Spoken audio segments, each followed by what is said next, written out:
All right, let's get into the next story. Now, the People's Democratic Party has accused President Muhammadu Buhari of planning to derail the electoral process and throw the nation into political crisis. The PDP was reacting to a statement credited to the president on threat to deal with those planning to hijack ballot boxes at a meeting of APC leaders in Abuja on Monday. President Buhari had said, and I quote, "Anybody who decides to snatch ballot boxes or lead thugs to disturb the election, maybe that will be the last unlawful action he would take. I have directed the police and the military to be ruthless." In a statement by Kola Lobmodiyan, its spokesman of the PDP, said that Buhari resorted to threats having realized that he would lose the election. He also accused President Buhari of mounting pressure on the Electoral Commission to cancel elections in some states so as to achieve a staggered election.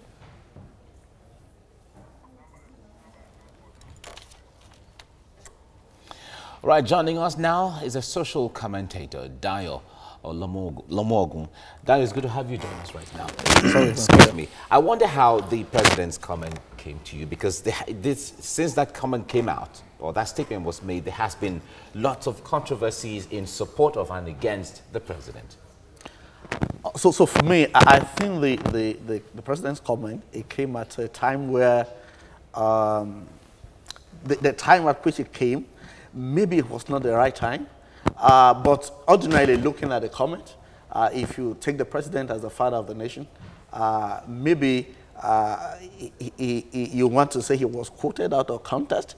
But again, because if you look at it, you wouldn't expect that ordinarily the president want to give a comment that will put the nation into chaos. Is that to say that the president didn't understand the gravity of what he was saying? I think maybe what he was trying to do was just try to put a strong word out there to say, look, it's not going to be business as usual. If you snatch ballot boxes, if you undermine the electoral process, we're going to deal with you. Yeah, but coming to say, yes. I've told the police, I've told the military to deal with people ruthlessly, and towards the end of that broadcast, it did mention that the person will pay for it with his life, and that should bother every Nigerian. It should bother everybody that places a value on human life. So as it stands, I think in trying to send a strong word, the president, somehow. That comment become like an antivirus. It is clearly beyond the powers of the president. It is not in the powers of the president to give an instruction to kill. And we know the kind of security apparatus we have. We know the kind of, at the slightest provocation, people are, you see policemen shooting people and gunning them down for practically no reason. So if the president is coming at this time to give that comment, you may just be adding fuel to a fire that is already on ground. Yeah, earlier you said maybe it wasn't the right time. The point there is that the comment concerns election, and this is election time. If it is not the right time, then when should such a comment come? So I mentioned that because now we have a sitting president that has contested in this country for about 4 times. And every time, except when he became the president eventually, he's gone to court to say something is wrong with this electoral process.